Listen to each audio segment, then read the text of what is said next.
Hello everyone. Last व्हिडिओमध्ये 6 days and 5 nights Mumbai Agra Vrindavan he complete itinerary आपण बघितली आणि आजच्या व्हिडिओमध्ये आपण जाणून घेणार आहोत त्या ट्रिपचा टोटल एक्सपेन्स एकूण खर्च किती होता. So let's begin. व्हिडिओच्या शेवटी मी टोटल एक्सपेन्सचा ब्रेकअप शेअर करते, सो व्हिडिओ शेवटपर्यंत बघा. Mumbai to Agra train ticket is 600 to 1500. आता डिपेंड की तुम्ही कसं ट्रॅव्हल करणार आहात, एसी की non AC. AC ticket one way is 1500 म्हणजे रिटर्नचे 3000 होतात. Next thing is hotel. आग्र्यामध्ये हॉटेल थोडेसे एक्सपेन्सिव्ह असल्यामुळे त्याचा खर्च 2500 to 3000 पर्यंत येतो फॉर डबल ऑक्युपन्सी. ट्रेनने आपण आग्र्याला पोहोचलो, हॉटेलमध्ये चेक इन पण केलं, पण आता आग्रा फिरायचं कसं? जर आपण ऑटोने आग्रा एक्सप्लोअर करणार असू तर आग्रा स्टेशन बाहेरच ऑटो ऑफिस आहे आणि तिथून आपल्या आवडीच्या पॅकेजनुसार आपल्याला ऑटो बुक करा. आम्ही फक्त 2च ठिकाणं फिरलो, त्यामुळे ऑटोचा एक्सपेन्स इज 700 रुपीज. लंच करून निघालो आग्रा एक्सप्लोअर करायला. First place is Agra fort आणि त्याचं तिकीट आहे 50 रुपीज, 50 रुपये प्रति व्यक्ती. Next place is Taj Mahal.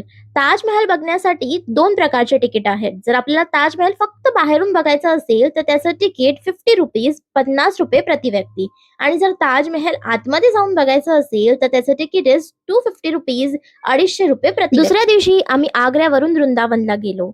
त्याचा बस तिकीटचा खर्च इज 350 रुपीज म्हणजे 350 रुपये प्रति व्यक्ती. ती बस आपल्याला वृंदावन फाटापर्यंत सोडते आणि तिथून पुढे आपल्याला ऑटोने जावं लागतं. त्याचा खर्च 400 रुपीज म्हणजे 400 रुपये इतका होतो. वृंदावन मध्ये budget friendly hotel, Airbnb, 5 star hotel अशा सगळ्या प्रकारचे हॉटेल. बेसिक हॉटेल जर घेतलं तर त्याचा खर्च 1500 to 2000 पर्यंत for double occupancy for a night येऊ शकतो. वृंदावन मध्ये एका माणसाचा ब्रेकफास्ट, लंच, डिनर या सगळ्याचा एकूण खर्च 500 ते 700 रुपयापर्यंत होऊ शकतो. हॉटेलचं झालं, खाण्यापिण्याचं झालं. आता वृंदावन मध्ये फिरायचं कसं? वृंदावन मधली सगळी ठिकाणं ही जवळ असल्यामुळे ती सगळी ठिकाणं आपण पायी चालत फिरू शकतो किंवा तिथे बॅटरी रिक्षा असते जे एका माणसाचे 20 ते 30 रुपये घेते, त्याने आपण इझिली फिरू शकतो. वृंदावन बाहेर जी ठिकाणं आहेत म्हणजेच गोकुळ, मथुरा, बरसाना, गोवर्धन ही सगळी ठिकाणं फिरण्यासाठी आपल्याला ऑटो किंवा कॅब बुक करावी आणि त्याचा पर डे एक्सपेन्स 3000 to 4000, 3000 ते 4000 पर्यंत होऊ शकतो.